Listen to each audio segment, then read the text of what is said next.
वायुमंडल में वायुमंडल एटमॉस्फेयर में सबसे पहला प्रश्न ये ध्यान दिया जाता है, वायुमंडल है क्या या एटमॉस्फेयर है क्या। बेटा सब लोग बहुत ध्यान से सुनोगे। यदि हम एटमॉस्फेयर की बात करें, यदि हम वायुमंडल की बात करें, एटमॉस्फेयर की बात करें, तो एटमॉस्फेयर को ब्रेक डाउन करने पर हम कितने शब्द पाते हैं? सर एटमॉस्फेयर को ब्रेक डाउन करने पर हम दो शब्द पाते हैं। एक हम पाते हैं एटमास और दूसरा हम पाते हैं एस्फेयर। यस या नो? एक हम पाते हैं एटमास और दूसरा हम कहते हैं एस्फेयर। ये तो दो शब्द हैं। एटमास की मीनिंग होती है, एटमास में की मीनिंग होती है वाटर वेपर। इसकी मीनिंग क्या होती है? सर इसकी मीनिंग होती है वाटर वेपर, या इसे हिंदी में कहते हैं जलवाष्प। यस या नो? इसे हम नाम देते हैं वाटर वेपर या इसे हम नाम देते हैं जलवाष्प। ये तो है। स्फीयर जो है, यहां पे जो आप देख रहे हो स्फीयर, स्फीयर का मतलब क्या होता है? सर स्फीयर का मतलब होता है रीजन। रीजन का मतलब प्रदेश, कहते हैं ना, इसे रीजन या इसे हम कहते हैं प्रदेश। और यदि इसे हम एक कनेक्टर ऑफ के द्वारा जोड़ें तो हम कहेंगे the region of water vapour is called atmosphere. Means जलवाष्पों का प्रदेश ही क्या कहलाता है? हम एक शब्द यहां पर देखते हैं कि इस जलवाष्पों का जो प्रदेश है, इस जलवाष्पों का जो प्रदेश है, इसी को हम नाम दे देते हैं, इसी को हम नाम देते हैं कि ये एटमॉस्फेयर है। लेकिन क्या इस पृथ्वी, ये हमारी सुंदर सी पृथ्वी है, सब लोग ध्यान दोगे, ये हमारी सुंदर सी पृथ्वी है। प्रश्न यही उठेगा, क्या केवल इस सुंदर सी पृथ्वी पर केवल जलवाष्प है? आप मुझे बताओगे, क्या इस सुंदर सी पृथ्वी के वायुमंडल में ये पृथ्वी है? आप सभी लोग समझते चलना बेटा, ये हमारी पृथ्वी है और इस पृथ्वी की चारों ओर का जो आवरण है, इस पृथ्वी के जो चारों ओर का आवरण है, इसी को हम कहते हैं, इसी को हम नाम देते हैं वायुमंडल, इसी को हम नाम देते हैं एटमॉस्फेयर। यस या नो? इसी को हम वायुमंडल के नाम से जानते हैं। प्रश्न ये होगा कि सर वायुमंडल ये है तो ठीक है, पर इस वायुमंडल में क्या जलवाष्प ही है या और भी गैसें हैं या और भी कुछ है? क्या जवाब दोगे? सब लोग जवाब दोगे।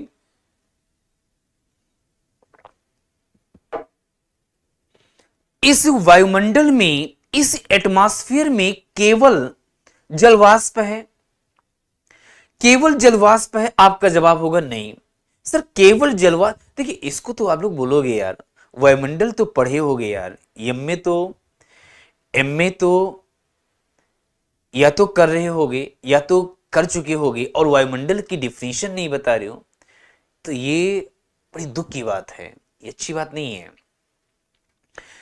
यहां पे वायुमंडल में आपका जवाब होगा, ध्यान समझिएगा, वायुमंडल का यहां पे इस वायुमंडल के संदर्भों में हम बात करें तो हम कहते हैं वायुमंडल में जलवाष्प है या नहीं है? Yes sir. जलवाष्प के साथ साथ यदि बात करें तो इसी वायुमंडल में नाइट्रोजन गैस भी है, इसी वायुमंडल में हम बात करें तो ऑक्सीजन भी है, इसी वायुमंडल में हम बात करें तो यहां पे ओजोन भी है या नहीं है? ये इसी वायुमंडल में ओजोन है, इसी वायुमंडल में आर्गन भी है, इसी वायुमंडल में कार्बन डाइऑक्साइड भी है, इसी वायुमंडल में बहुत सारे धूलकण हैं। अब आप मुझे बताओगे कि जो किताबें सिर्फ इतना लिखती हैं कि वायुमंडल विभिन्न गैसों का मिश्रण है, क्या ये डिफिनीशन सही है? ऐसी किताबें, ऐसी बुक्स जो केवल ये बात लिखती हों कि वायुमंडल विभिन्न गैसों का मिश्रण है, क्या ये सही है? आप मुझे बताओ, क्या ये सही है? आपका जवाब होगा नहीं, एकदम गलत है। क्योंकि इस वायुमंडल में केवल गैसें नहीं हैं, गैसों के साथ साथ जलवाष्प भी है, धूल कण भी है, राख भी है या नहीं है? यदि यही डस्ट पार्टिकल नहीं होता, कहते हैं कि जो किताबें, जो बुक्स आपने देखा है, आपने अध्ययन किया है, यदि अपनी स्टैंडर्ड बुक का अध्ययन नहीं किया होगा तो आपने यही देखा होगा तो वायुमंडल विभिन्न गैसों का मिश्रण है। परिभाषा को इस प्रकार डिफाइन कर उसने बहुत बड़ा अपराध कर दिया। सर बहुत बड़ा अपराध कर दिया, हाँ जी बिल्कुल। सर कैसे? प्रश्न तो ये बनता है, आप मुझे बताओ कि जो वायुमंडल में ये जलवाष्प है इसका संघनन होगा, इसका कंडेंसेशन होगा या नहीं होगा? एरोसॉल, बिल्कुल सही है। आप मुझे बताओ ये जो जलवाष्प है इस जलवाष्प का कंडेंसेशन होगा या नहीं होगा? ये यदि इस जलवाष्प इतनी ज्यादा ठंडी हो जाए कि अपने ओशांक को प्राप्त कर ले तो इसका कंडेंसेशन होगा, इसका संघनन होगा। आप मुझे बताओ संघनन किसके सहारे होता है? धूल कणों के सहारे, डस्ट पार्टिकल के सहारे होता है। और ये जो जब ये संघनन होता है, कंडेंसेशन धूल कणों के सहारे होता है। अब आप धूल कण को छोड़ दे रहे हो, कहते हो डस्ट पार्टिकल हम नहीं जानते हैं, इसका मतलब आप संघनन भी नहीं जानते हो। इसका संघनन नहीं जानते हो, इसका मतलब बादल भी नहीं जानते हो। बादल नहीं जानते इसका मतलब वर्षा भी नहीं जानते हो। कितना बड़ा आपने पूरा, इसका मतलब आपने पूरी मौसमी संबंधी गतिविधियां ही छोड़ दिया।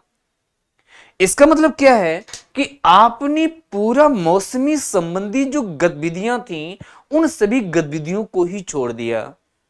यस या नो? ये सर, तो ऐसा नहीं करोगे, ऐसा नहीं करोगे।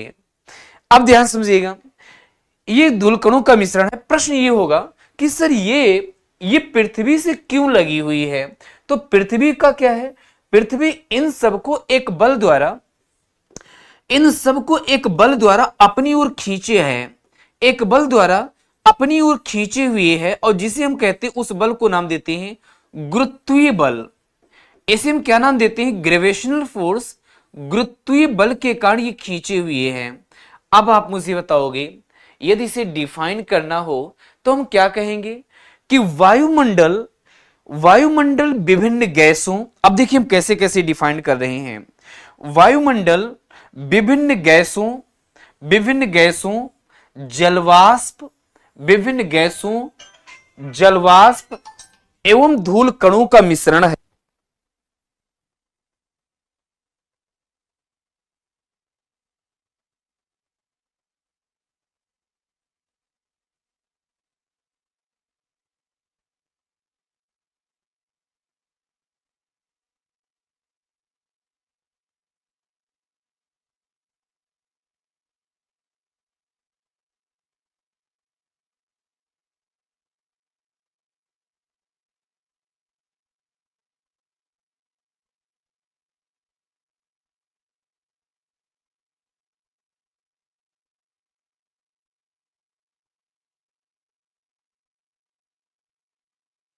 सभी लोग देखोगे तो हम क्या कहेंगे कि वायुमंडल जो है, वायुमंडल विभिन्न गैसों, जलवाष्प एवं धूल कणों का मिश्रण है। यस या नो? Yes sir.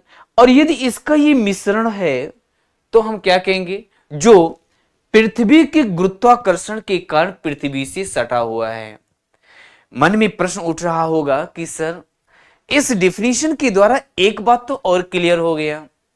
वो कौन सी बात? वायुमंडल का संगठक।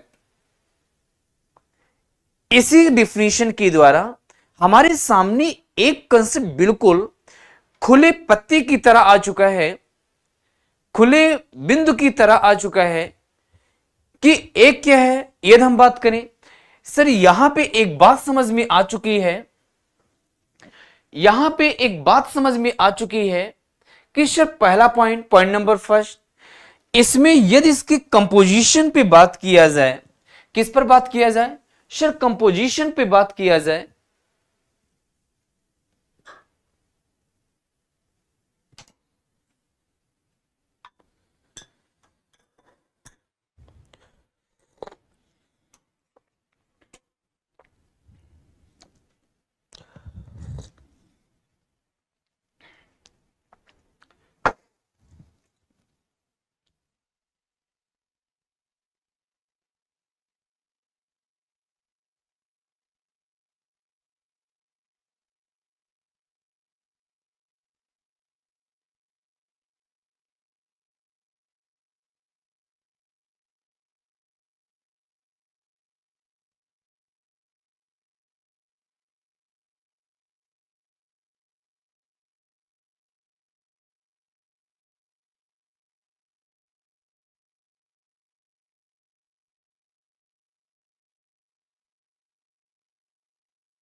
अब बताएं, एक बार क्लास रीस्टार्ट हुआ यस या नो?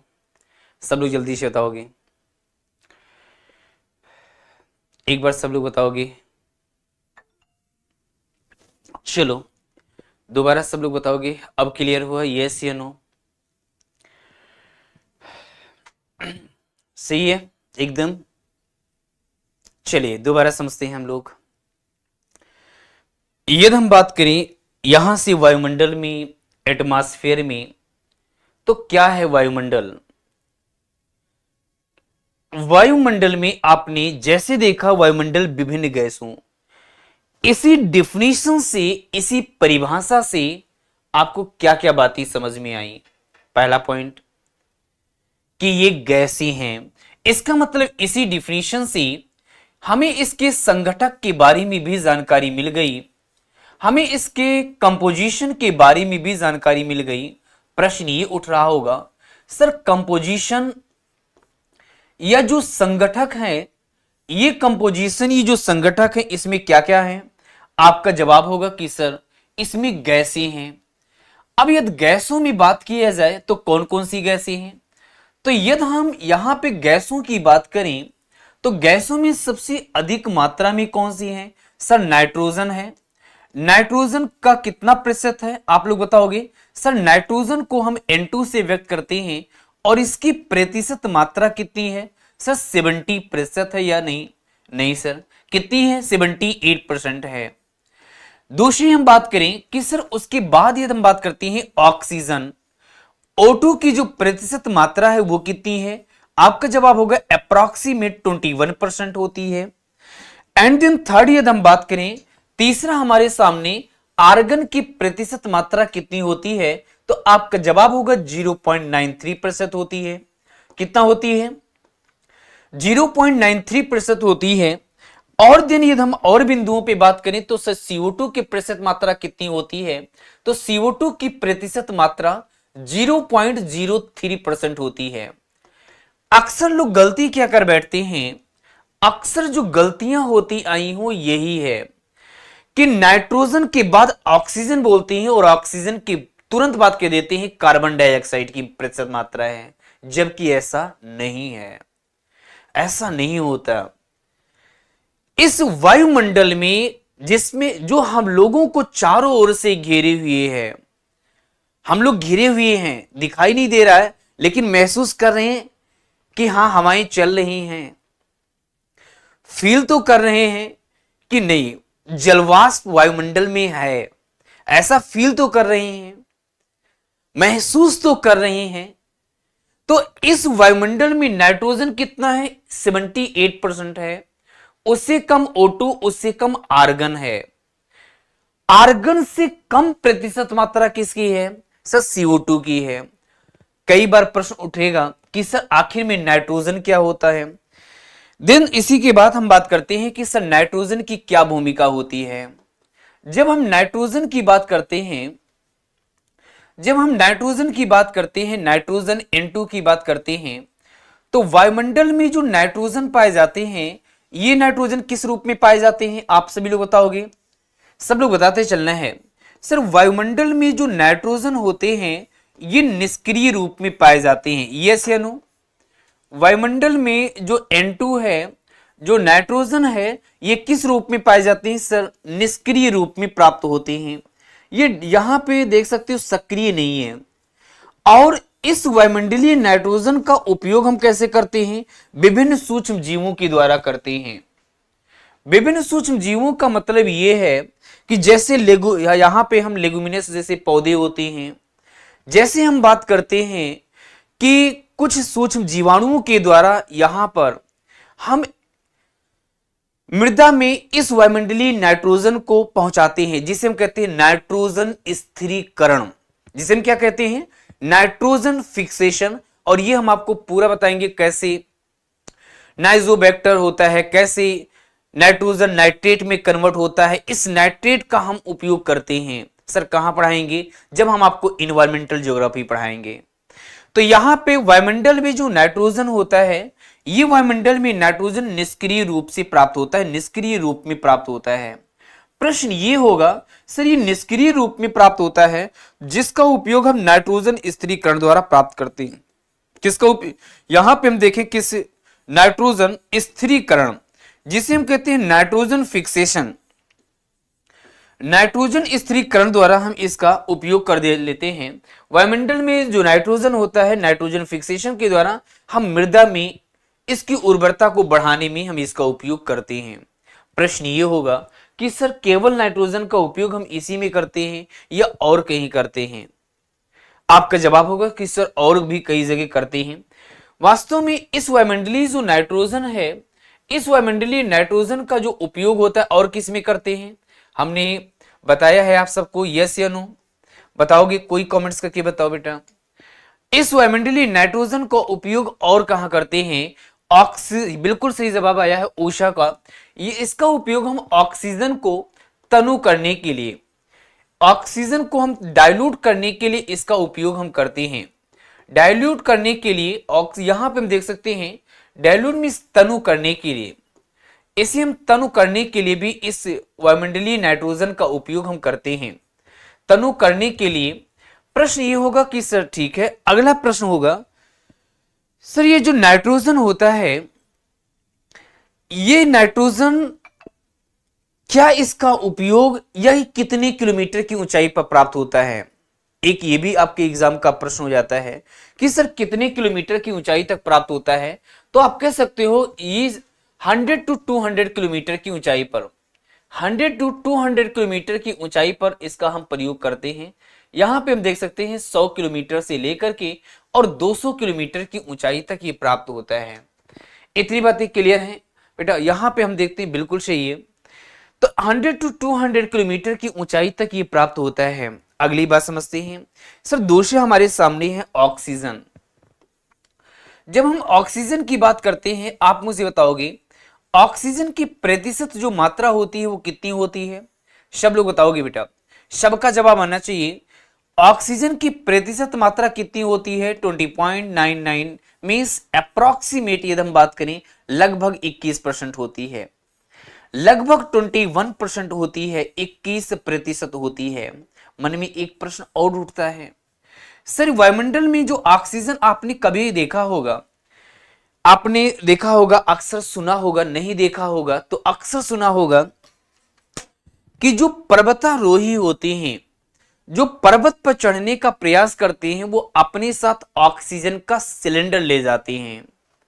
ये कहानी, ये बात, ये न्यूज़पेपर में जिस भी तरीके से आपने सुना हो, कुछ लोगों ने कहानी के रूप में सुना होगा, कुछ लोगों ने न्यूज़पेपर में देखा होगा, कुछ लोगों ने अलग अलग माध्यमों से सुना होगा। क्यों, वाई?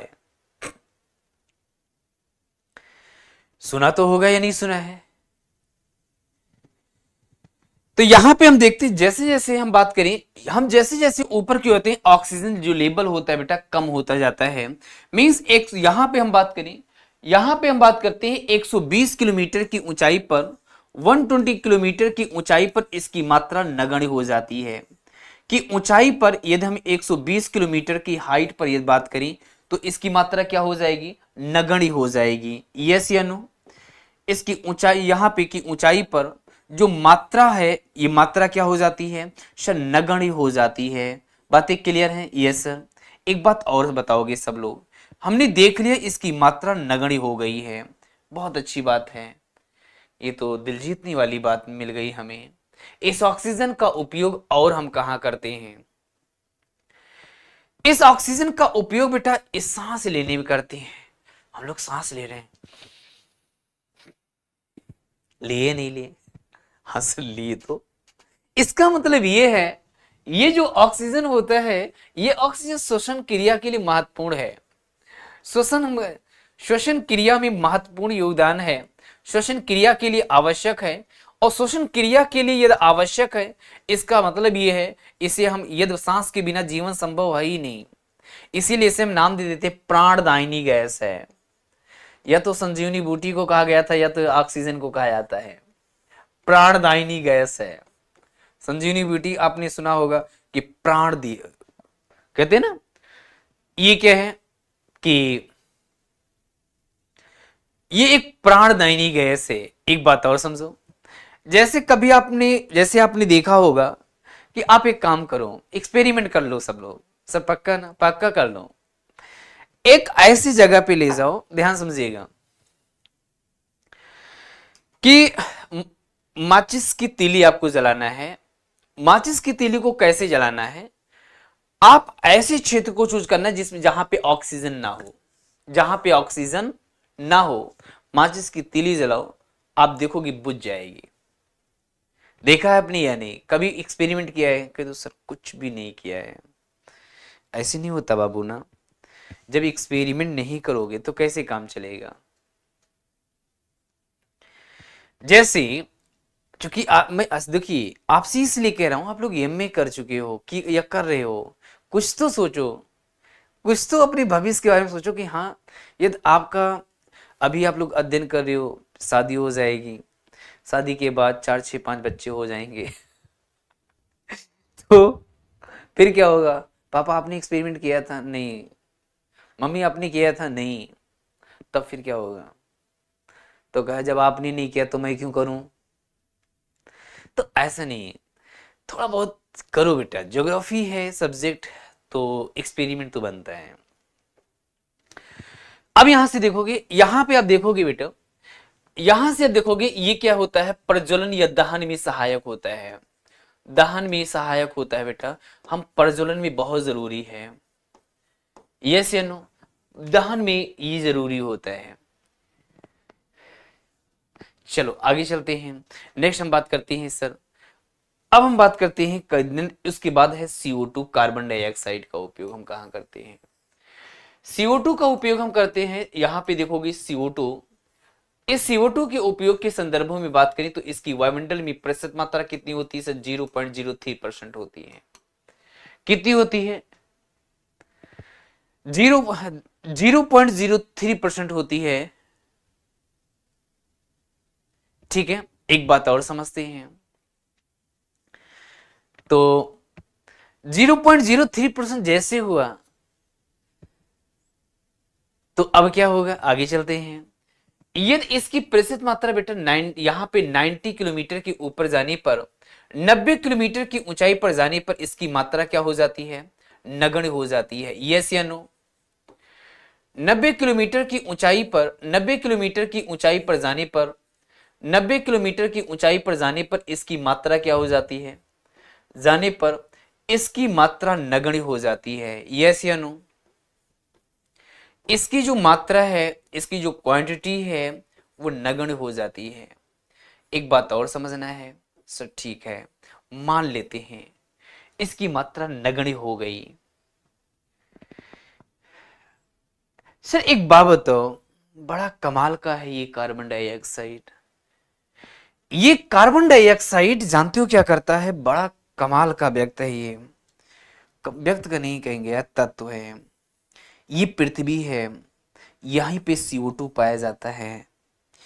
ये CO2 सूर्य से आने वाली जो किरणें होती हैं, सूर्य से आने वाली जो रेज हैं, उनको आने तो देती है, आने तो देती है, लेकिन जब पृथ्वी द्वारा उत्सर्जित जो ऊर्जा होती है, पृथ्वी, आपने देखा होगा पृथ्वी गर्म होती है, ठंडा होती है, गर्म होती है, ठंडा होती है, एकदम मानो की तरह। मुझसे कोई कहता है कि मानो और इस प्रकृति में क्या अंतर है, मैं कहता हूं ज्यादा अंतर नहीं है, ज्यादा अंतर नहीं है, क्रियाएं लगभग समान हैं।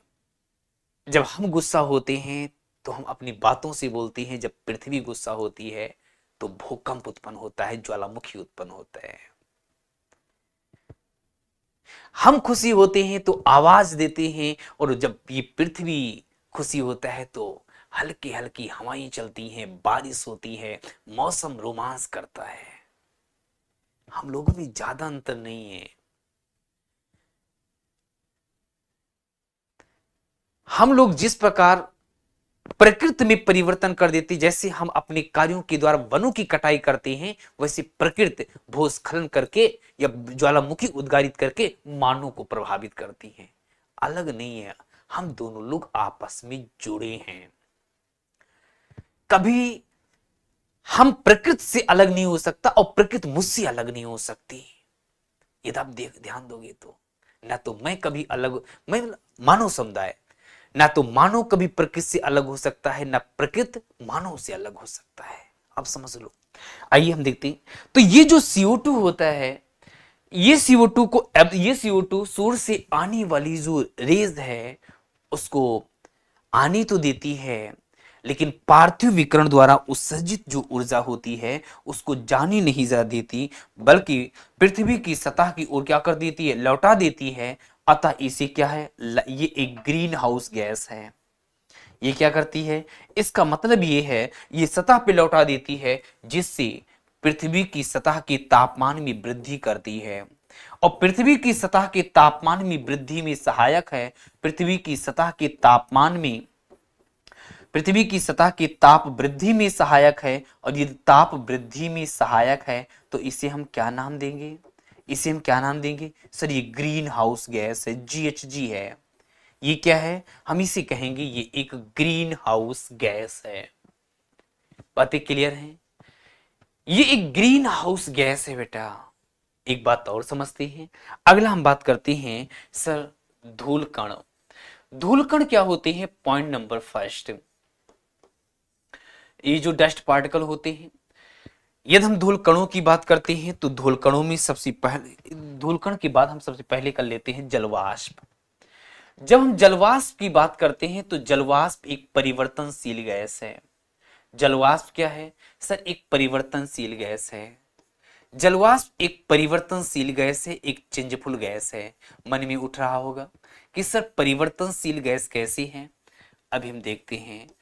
परिवर्तनशील गैस है क्योंकि इसकी जो मात्रा होती है, इसकी जो क्वांटिटी होती है वो किस पर निर्भर करती है, क्योंकि इसकी मात्रा तापमान पर निर्भर होती है। तापमान पर निर्भर करती है।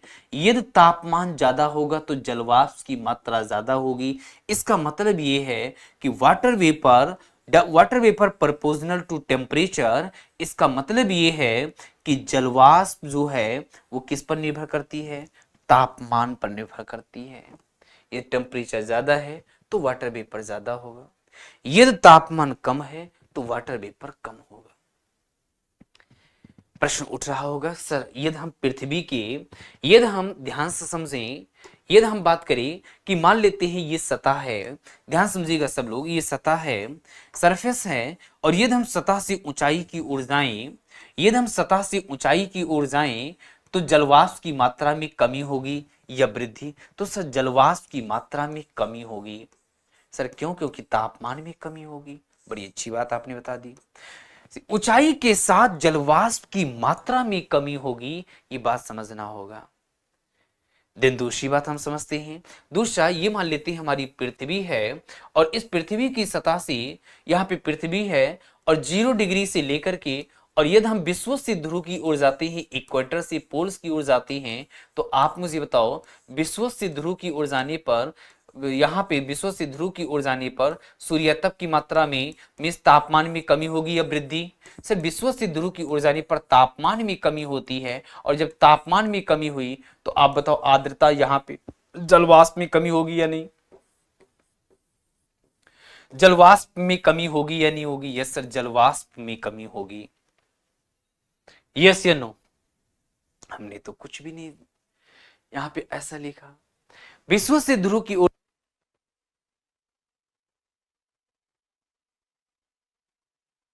जलवाष्प में कमी होगी। यस या नो? Yes sir. आप देख रहे हो हमने कुछ बताया नहीं। नेक्स्ट आपके सामने है सर, यहाँ पे डस्ट पार्टिकल, धूलकण क्या होते हैं। धूलकण जो होते हैं ये वायुमंडल में जो धूलकण होते हैं, इन्हीं धूलकणों के सहारे, पॉइंट नंबर फर्स्ट बात करते हैं, ये जो धूलकण होते हैं इन्हीं धूलकणों के सहारे जलवाष्प जो होती है, ये जो जलवाष्प जो होती है, ये जो वाटर वेपर होता है, ये जो जलवाष्प होती है धूलकणों के सहारे संघनित होती है। धूलकणों के सहारे, धूलकणों के सहारे ये संघनित होती है। और ये इसका मतलब ये है, इसका मतलब क्या है, इसका मतलब ये है कि ये जो धूलकण हैं ये आर्द्रताग्राही नाभिक की तरह कार्य करते हैं। ये क्या है सर, आर्द्रताग्राही नाभिक हैं। यस या नो? आर्द्रताग्राही नाभिक की तरह व्यवहार करते हैं और इस प्रकार हम देखते हैं ये डस्ट पार्टिकल है। अब हम चलते हैं structure of the atmosphere. Structure of the atmosphere में बेटा सब लोग ध्यान दोगे, structure of the atmosphere. Structure of the atmosphere में आप सभी लोग बताओ हम वायुमंडल को कितने पार्ट में डिवाइड करें, यस जल्दी से बताओ सब लोग। वायुमंडल को हम कितने पार्ट में डिवाइड करें? मान लेते हैं ये हमारी पृथ्वी की सतह है, मान लेते हैं ये पृथ्वी की सतह है, इस पृथ्वी की सतह है, ये पृथ्वी की सतह का ये मान लेते हैं विषुवत है, पृथ्वी की सतह का हम मान लेते हैं ये विषुवत है, और पृथ्वी की सतह का मान लेते हैं ये ध्रुव है, ये पोल्स है। ठीक है, बातें क्लियर है सबको, कोई दिक्कत तो नहीं है। ये हम और इस पृथ्वी की सतह का ये ध्रुव है, ये विषुवत है, और इसे हम कहते हैं ये क्या है सर, ये इसका पृथ्वी के चारों ओर से घिरी हुई पृथ्वी का वायुमंडल है। अरे वाह क्या बात है यार, क्या बात है, आज आप लोग पूरी तरीके से, अरे कह दो सर क्लाइमेटोलॉजी तो बहुत आसान है, कह दो क्लाइमेटोलॉजी में तो कुछ है ही नहीं, क्लाइमेटोलॉजी में तो कुछ है ही नहीं, यस या नो?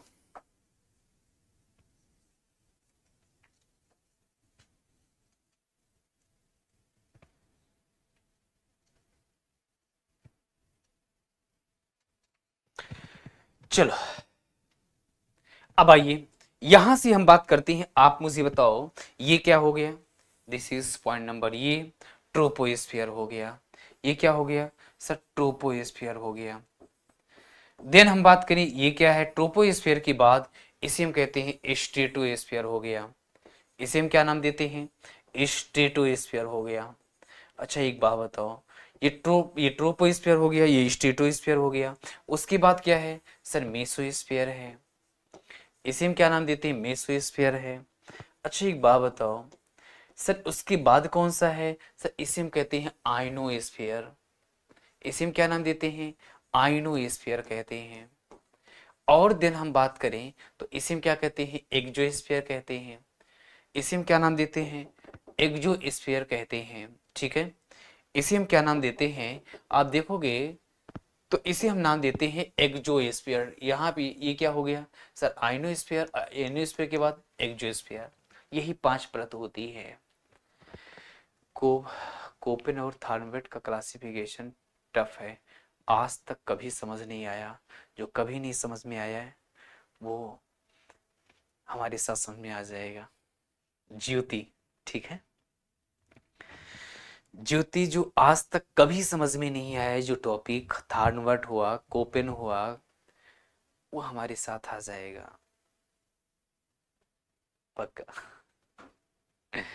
तो अब यहां से देखोगे ये है ट्रोपोस्फियर, ट्रोपोस्फियर में सब लोग ध्यान दोगे बेटा, विषुवत पर इसकी मोटाई 18 किलोमीटर, ध्यान समझोगे, विषुवत पर इसकी मोटाई 18 किलोमीटर होती है। 18 से 50 किलोमीटर की जो मोटाई होती है उसे समताप मंडल, 50 से 80 जो होती है उसे हम कहते हैं ये, और देन हम कहते हैं 640 किलोमीटर, उसके ऊपर बहिर्मंडल है। बातें क्लियर हो गई? Yes sir. आप मुझे बताओगे सर ये ट्रोपोस्फियर है, स्ट्रेटोस्फियर है, मेसोस्फियर है, आइनोस्फियर है, एक्सोस्फियर है?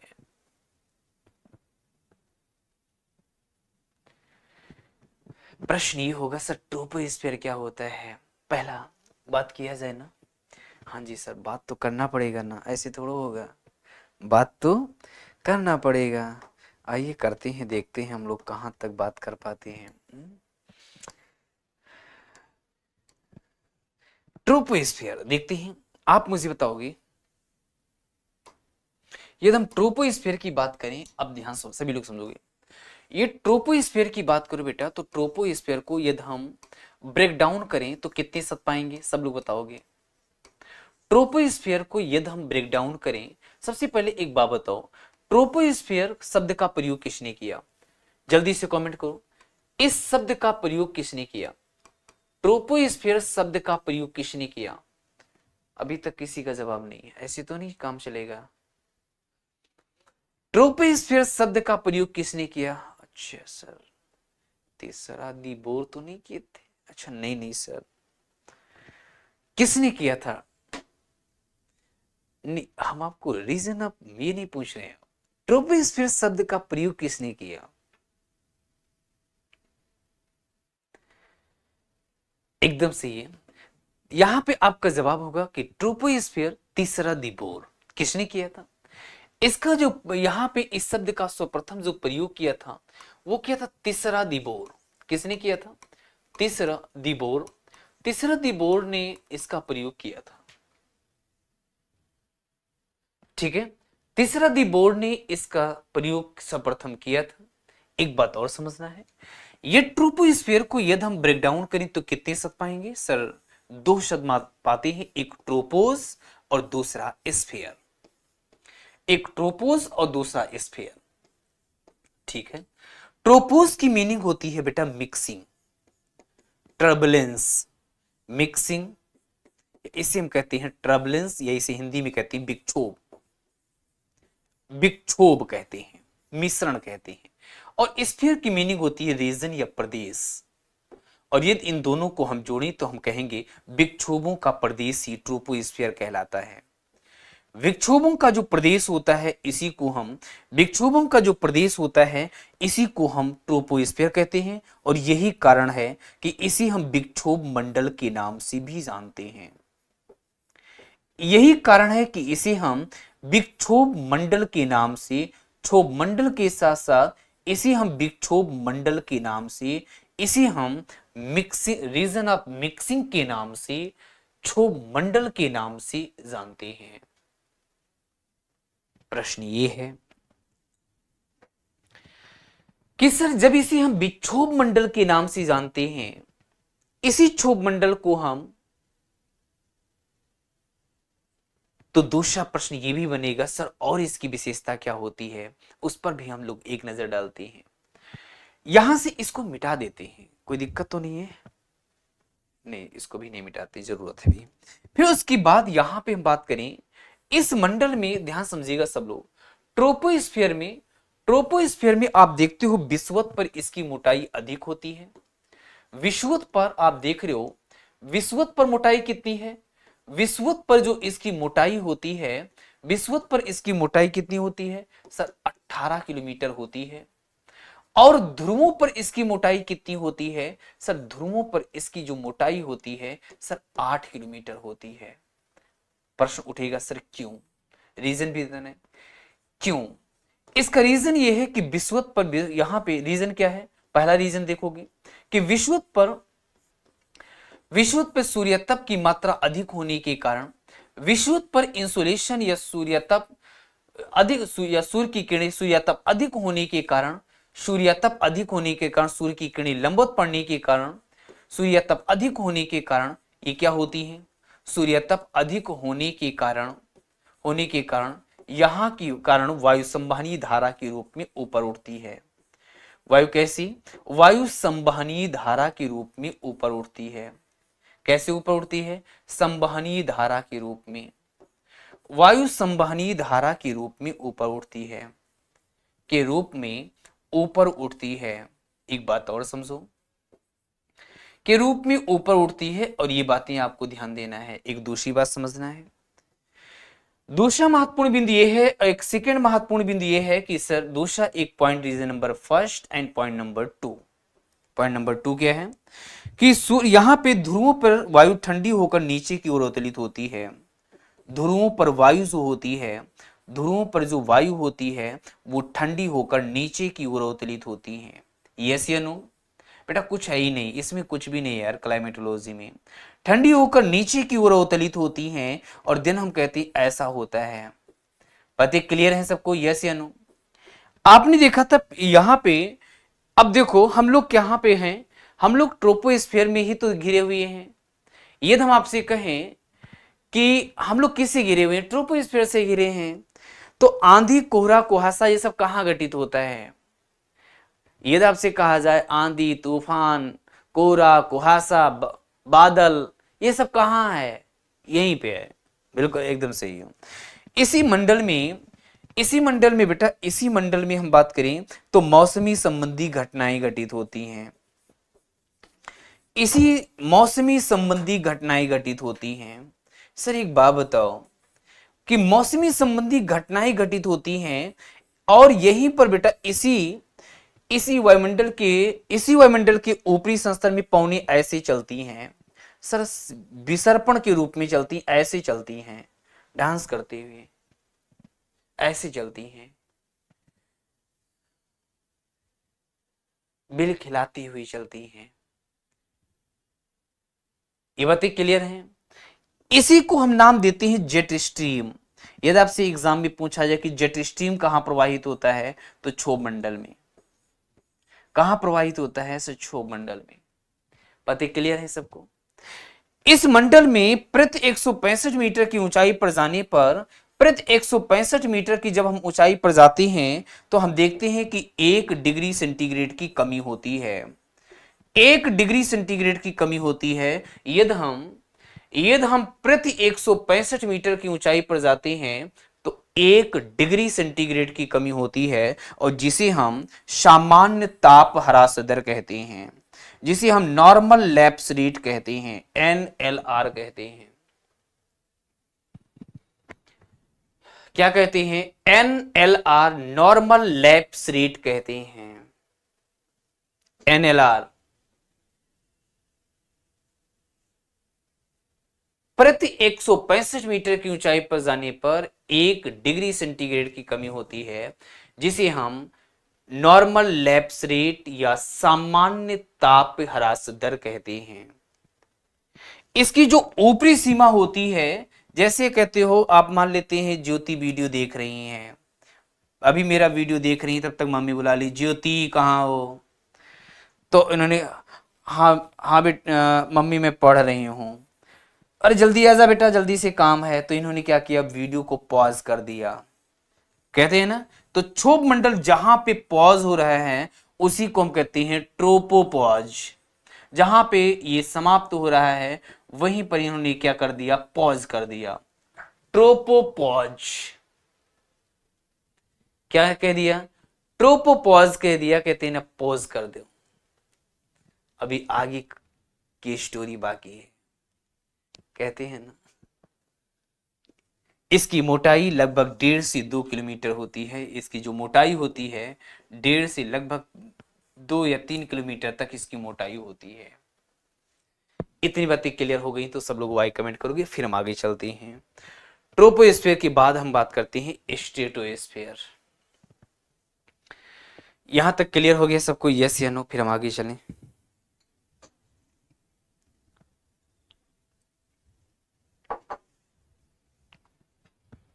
जल्दी से बताओगे सब लोग।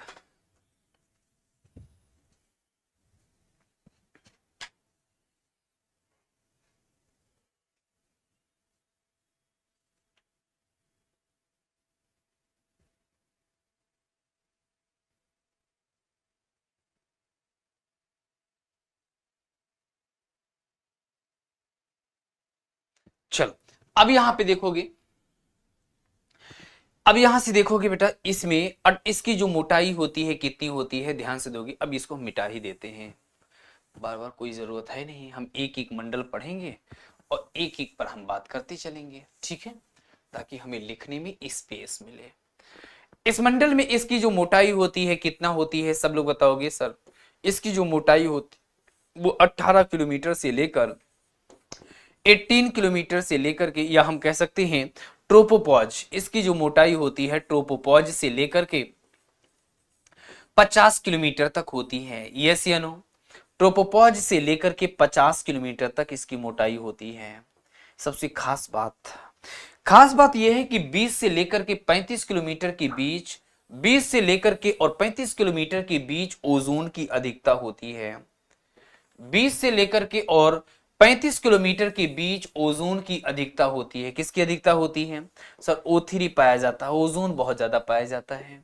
O3 ओजोन की अधिकता होती है। और यहां पे आपका जवाब होगा, अगला स्टेप यही होगा कि सर 20 से 35 किलोमीटर के बीच, 20 से 35 किलोमीटर के बीच ओजोन की अधिकता होती है। अब जैसे आपने देखा इसके बीच ओजोन की अधिकता होती है, तो आप मुझे बताओगे कि ओजोन की अधिकता होने के कारण इसे हम क्या नाम देते हैं? जल्दी से बताओ। ओजोन की अधिकता होने के कारण इसे हम ओजोनोस्फीयर कहते हैं, इसे हम ओजोन मंडल कहते हैं। ओजोनोस्फीयर कहते हैं, इसे हम ओजोन मंडल के नाम से जानते हैं। ओजोन मंडल, इसे हम ओजोनोस्फीयर या इसे हम ओजोन मंडल के नाम से जानते हैं। बातें क्लियर हुई? Yes sir. आपके एग्जाम में प्रश्न पूछा गया किस मंडल को ओजोन मंडल कहते हैं। कुछ लोग नहीं जानते थे, ऐसे मुंह बना के मैं कैसे तो ऐसे मुंह नहीं बनाना है, ठीक है बेटा। वॉइस जा रही है, वॉइस हमारी तरफ से क्लियर है बेटा, ठीक है। ओजोन मंडल कहते हैं। सब प्रश्न ये है कि ये ओजोन करता क्या है? ये ओजोन बड़ा अच्छा काम करता है। ये सूर्य से आने वाली जो यूवी रेज है, ये सूर्य से आने वाली जो अल्ट्रा वायलेट रेज है, यूवी रेज हैं, इन यूवी रेज को रोक करके पृथ्वी पर उपस्थित जीव जंतुओं को स्किन डिसीज, आंखों की मोतियाबिंद बीमारी जैसे रोगों से सुरक्षा प्रदान करती है। और इसीलिए ओजोन को हम पृथ्वी का सुरक्षा कवच कहते हैं। ओजोन को हम क्या नाम देते हैं? इसीलिए ये यूवी रेज से, क्या कहोगे, ओजोन जो होता है ये यूवी रेज से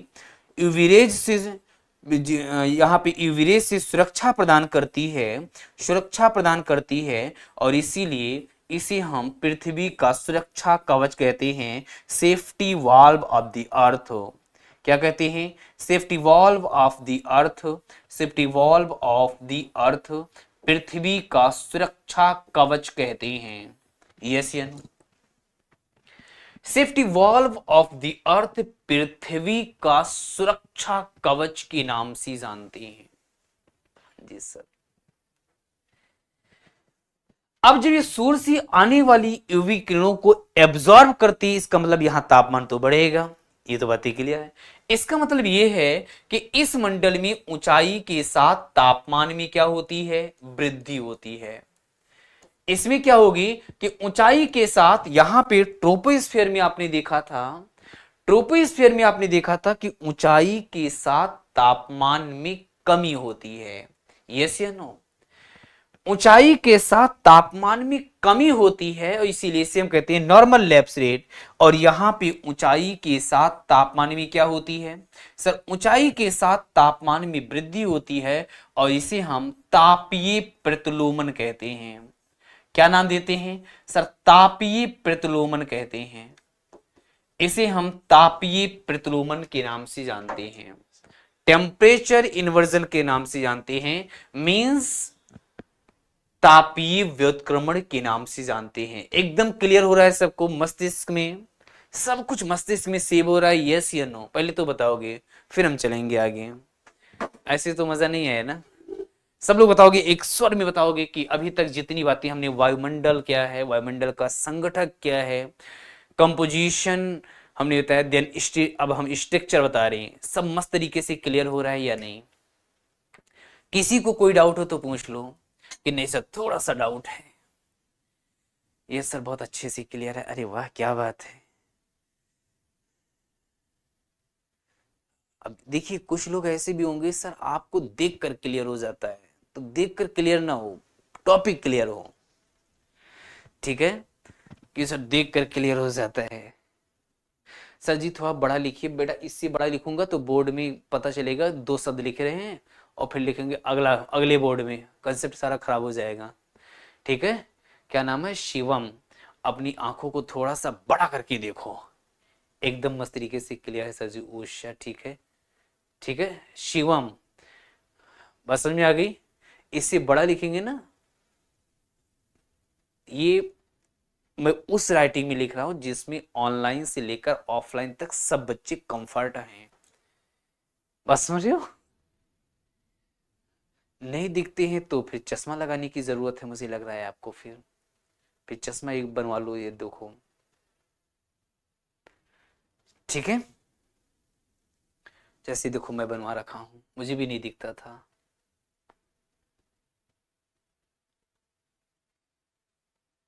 अब आते हैं,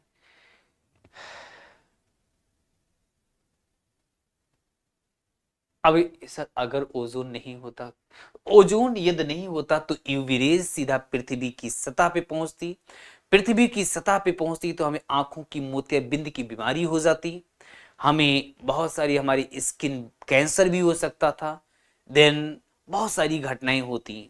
ठीक है, अभी हम पढ़ाएंगे भी आपको ओजोन का क्या क्या लाभ है। ठीक है, देखो नैना कह रही मैं भी बनवाई हूँ, हाँ ये बात अच्छी है। शिवम आप भी बनवाओ। ठीक है, अगला हम बात करते हैं यस। अब यहाँ पे जो ये यहाँ पे मौसमी संबंधी घटनाएं घटित नहीं होती हैं, यहाँ पे मौसमी संबंधी घटनाएं नहीं घटित होती हैं कि घटित होती हैं, नहीं घटित होती हैं।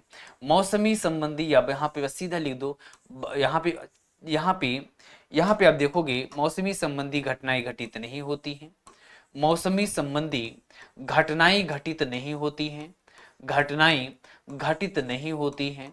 और यदि घटनाएं घटित नहीं होती तो वायुयान उड़ाया जाता है। यही कारण है कि इसी वायुमंडल में वायुयान उड़ाया जाता है। क्या उड़ाया जाता है? हम वायुयान उड़ाते हैं, गमगमाहट। समझ रहे हो? चलो आगे चलते हैं। नेक्स्ट आपके सामने है कि तीसरा है मेसोस्फीयर। मेसोस्फीयर, इसकी जो मोटाई होती है आप सभी लोग जानते हो सर, इसकी जो मोटाई होती है सर, इसकी जो मोटाई होती है 50 से 80 किलोमीटर होती है। कितना होती है सर? इसकी जो मोटाई होती है वो 50 टू 80 किलोमीटर होती है। 50 टू 80 किलोमीटर होती है। बेटा होता क्या है, कभी कभी जब जब कोई आकाशीय पिंड जब कोई आकाशीय पिंड मान लेते हैं, ऐसे कोई आकाशीय पिंड आ रहा है, और ये आकाशीय पिंड जब पृथ्वी के गुरुत्वाकर्षण के कारण मेसोस्फीयर में पहुंचता है, तो ये क्या है? आकाशीय पिंड है, सेलेस्टियस बॉडी है। जब ये आकाशीय पिंड सेलेस्टियस जो बॉडी है, जब ये मेसोस्फीयर में पहुंचता है आकाशीय पिंड में, तो यदि आकाशीय पिंड स्वतः जल जाता है, यदि आकाशीय पिंड क्या हो, वायु के घर्षण के कारण जल जाता है, तो इसी को हम नाम देते हैं, जब ये जल जाता है आकाशीय पिंड, तो इसी को हम नाम देते हैं उल्का। इसी को हम क्या नाम देते हैं? इसी को हम नाम देते हैं उल्का, मेटेओर कहते हैं। मेटेओर का नाम सुने हो सब लोग, इसे हम मेटेओर कहते हैं। लेकिन कभी कभी ये मेटेओर कहते हैं जब ये जल जाता है, जब इसे हम अभी जब ये जलता है आकाशीय पिंड, तो यहां पे आप मुझे बताओ, इसे हम उल्का कहते हैं, तो क्या यहां पे उल्का धूल प्राप्त होगा या नहीं होगा?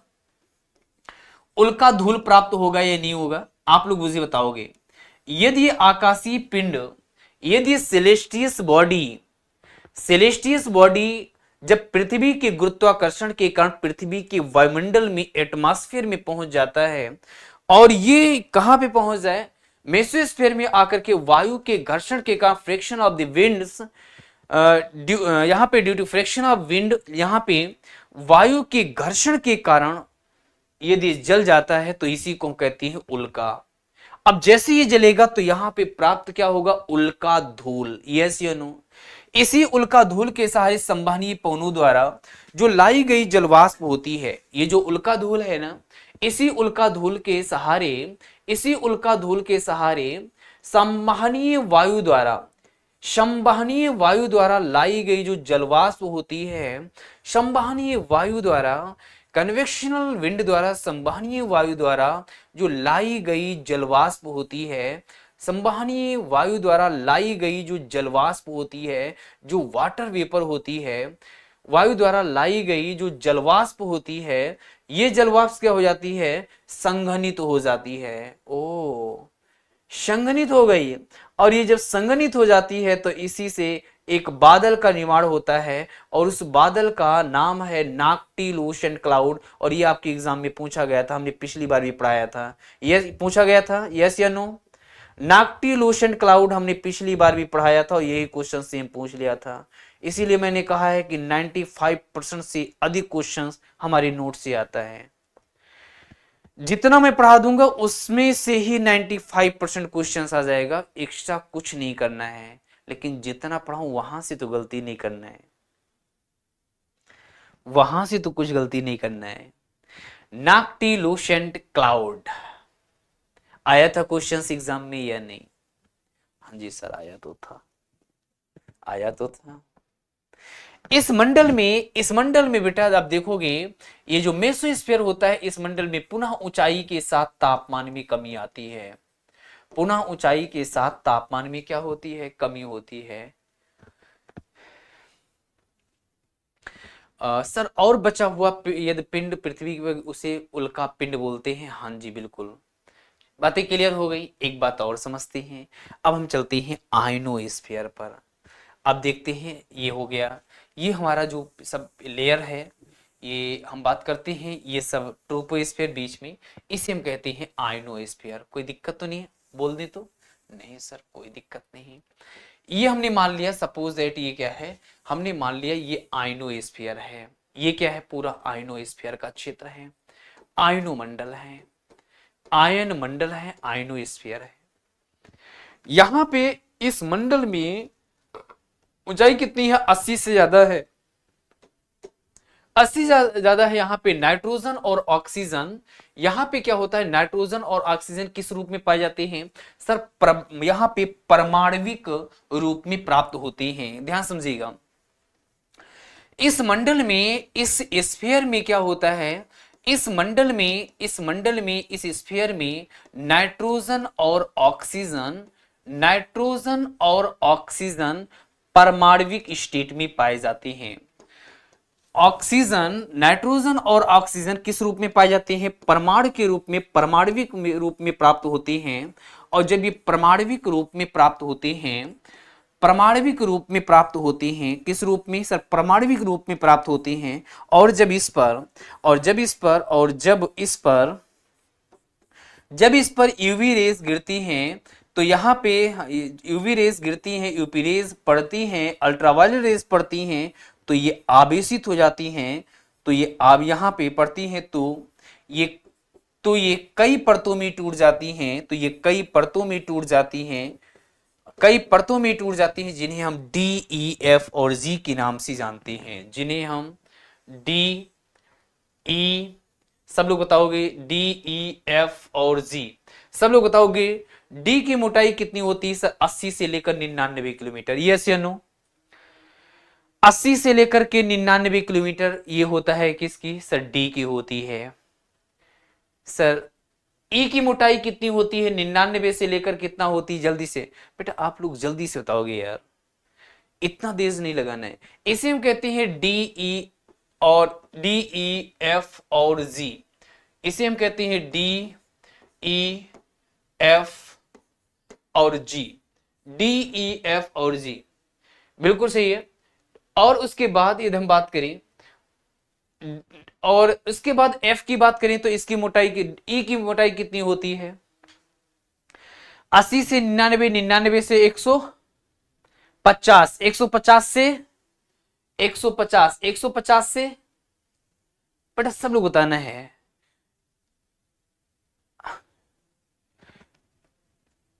80 से 99, 99 से 150, 150 से, अभी तक नहीं आया, ऐसे तो मजा नहीं आएगा सर, बता रहा हूं ना।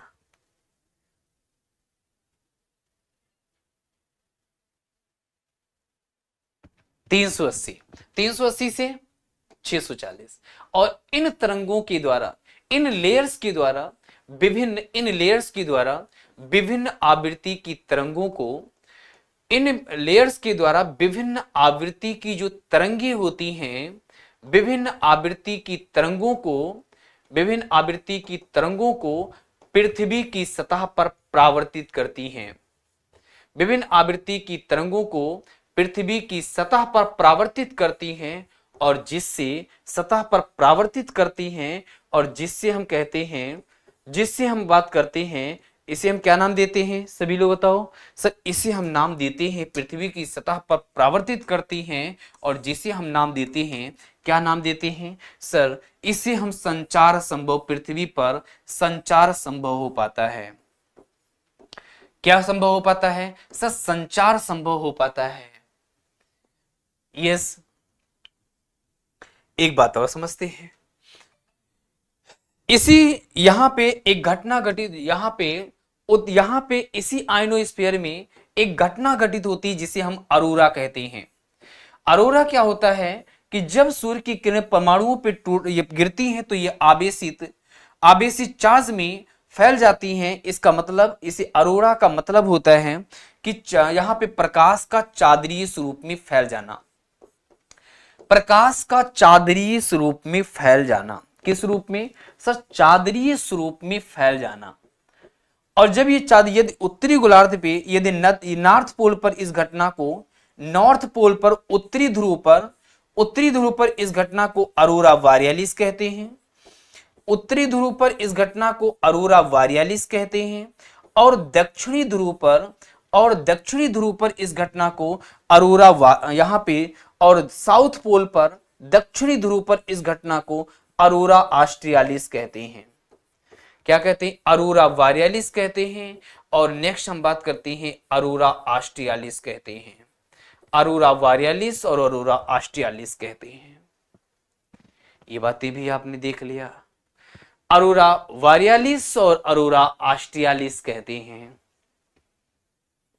ये बातें भी हो गई हैं। कम्युनिकेशन संभव हमने कर दिया। नेक्स्ट है हार्ड, यहां पे देखोगे एक्सोस्फीयर, और एक्सोस्फीयर में ऐसी कोई कोई महत्वपूर्ण यहाँ पे हल्की गैसें पाई जाती हैं। और ये हल्की गैसें कौन कौन सी हैं? Hydrogen and helium. हाइड्रोजन और हीलियम जो ये महत्वपूर्ण हल्की गैसें होती हैं वो कहाँ पाई जाती हैं? एक्सोस्फीयर में पाई जाती हैं। कहाँ पाई जाती हैं सर? एक्सोस्फीयर में पाई जाती हैं। अब आप मुझे बताओगे, एकदम क्लियर है सबको? अब बताओ, कोई डाउट हो, कोई कंफ्यूजन हो, कोई समस्या हो तो जल्दी से बताओगे, जल्दी से।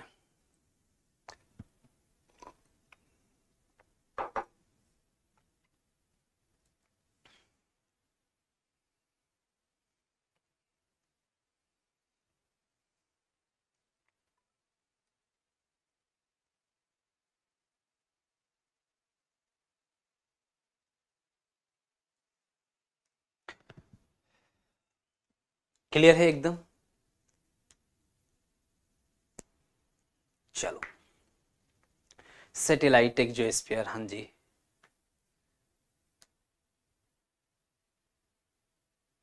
ABCD एक बार और। ABCD नहीं बेटा, ABCD हमने नहीं बताया है। DEF और Z। आइए, ठीक है। तो इसे हम अरोरा बोरियालिस कहते हैं, इसे हम अरोरा ऑस्ट्रियालिस कहते हैं।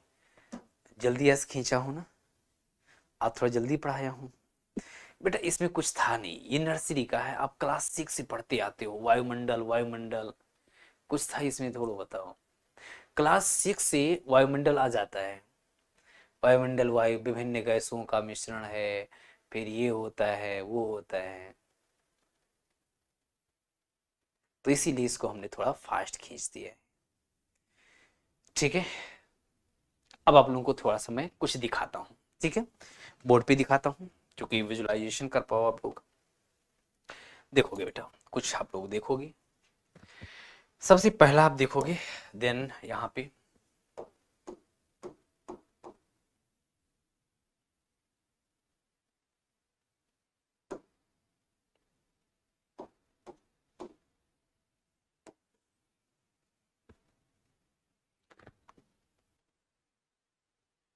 ये बेटा अरोरा बोरियालिस की घटना देख रहे हो सब लोग।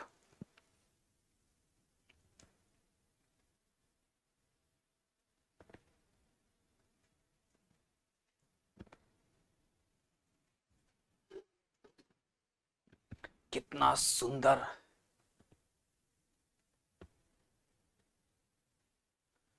जल्दी से, कितना सुंदर ये मौसम है। देखो बेटा, दिखाई दे रहा है सबको?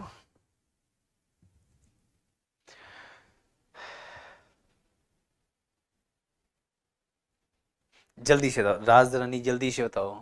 कैसा जो डाउट होता है पहुंचता नहीं, अरे पहुंच रहा है, डाउट होने ही नहीं चाहिए। स्पीड कम करो, स्पीड इससे कम तो हो ही नहीं सकता है संजय। अब क्लास नर्सरी में थोड़ा, हाँ ये आज की क्लास फास्ट है, और इसे कम करने का मतलब है आपको नेट जेआरएफ कराने में 2 साल लग जाएगा। कितने साल लग जाएगा? 2 साल। संचार संसाधन बेटा, जब संचार जो हमारा कम्युनिकेशन, जैसे मोबाइल आप कहते हो हेलो बोलते हो ना, कैसे संभव है? ये फ्रीक्वेंसी है। फ्रीक्वेंसी कहां से? यदि आयनोस्फीयर द्वारा रिफ्लेक्ट नहीं की जाती तो कैसे संभव हो पाता? ये है आपके सामने, आप देख रहे हो, इसका नाम है सीधा, देखिए सीधा लिखा हुआ है, सीधा नॉर्दर्न लाइट्स और अरोरा बॉरियलिस। ये क्या लिखा है? अरोरा बॉरियलिस की घटना है। आप देख रहे हो कि उत्तरी ध्रुव में जो प्रकाश है चादरीय स्वरूप में फैल करके मौसम को वैसे एक मनोरम दृश्य का निर्माण करती है। देख रहे हो किस प्रकार वनस्पतियों को शोभायमान कर रही है, इसे सुशोभित कर रही है। जल्दी से बताओगे तो अरोरा बॉरियलिस ही है। सर एक और फिगर हम आपको दिखा देते हैं, अरोरा ऑस्ट्रियालिस। अरोरा ऑस्ट्रियालिस एक और हम आपको दिखा देते हैं, ऑस्ट्रियालिस। ये देख सकते हैं अरोरा बॉरियलिस और ये है अरोरा ऑस्ट्रियालिस। आप देखिए ये है कुछ इस प्रकार, इसका यहां से आप देखोगे ये है अरोरा ऑस्ट्रियालिस और ये देख सकते हैं ये दक्षिणी ध्रुव पर जब सूर्य की किरणें परमाणुओं पर गिरी, आवेशित हुई चार्ज पार्टिकल्स में और फिर उसके बाद इस प्रकार ये फैल गई। देख रहे हो इसी घाटी में लग रहा है कोई, देख रहे हो कोई सो रहा है, ऐसा फील हो रहा है।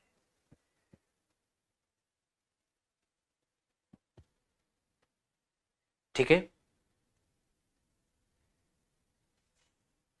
ये है अरोरा ऑस्ट्रियालिस। एक और हम आपको फिगर दिखा देते हैं, एक है सर नॉक्टिलूसेंट क्लाउड। अगला एक हम क्लाउड के बारे में जो मेसोस्फीयर में बन रहा है हम उसको भी दिखा देते हैं। नॉक्टी, यहां पे